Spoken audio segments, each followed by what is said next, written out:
Ini beneran atau cuma sekedar lucon ya guys? Dua pejabat sedang mengobrol di rekaman suara terkait dengan ijazah Bapak Jokowi, mantan Presiden Republik Indonesia, yang sekarang lagi viral.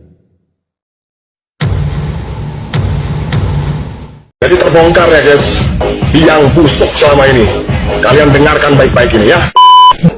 Pak, jangan marah ya Pak, jangan masalah cek itu. Saya hanya disuruh aja Pak, saya nggak tahu Pak.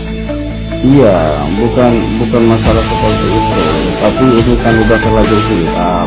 Sebentar, saya jujur aja ya Pak ya, saya nggak ikutin. Saya di samping Bang Andi Aswan dan Pak Atas sepertiga. Jadi yang ketik itu bukan saya Pak, memang betul nomor saya. Yang ketik sebagai dokter tipa itu adalah Bang Pak Atas. Memang benar. Rekayasa kan. Betul.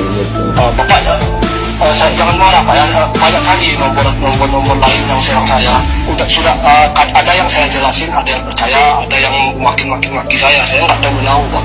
Iya, ini Saya bukan makin dari telepon juga gitu kan. betul. Ini saya tidak ini bang Sutrisno. Artinya saya juga tidak mau menyalahin sampean. Saya cuma hanya pengen tahu saja. Kalau misalnya memang terukur dari masalah uang, insya Allah ya kan, kita pun juga siap. Yang penting berada di kebenaran. Ini persoalan ini yang penting ijazahnya ini keluar ya kan. Ini beres semua kok sebenarnya. Itu Pak, saya dengar Pak ya, saya juga nggak tahu menahu soal ijazah ini. Saya dengar dari Bang Pak Atas, katanya ijazahnya itu betul seperti yang dibilang oleh Mas Roy Suryo dan Dr. Tipa. Memang nggak ada ijazahnya itu, memang palsu. Saya dengar langsung.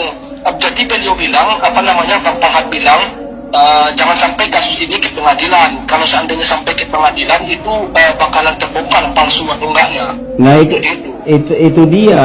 Jadi gini, artinya mohon maaf, ketika Andi Aswan menjanjikan sampean uang tapi itu tulang, lebih baik dijanjikan uang sama kita tapi itu daging.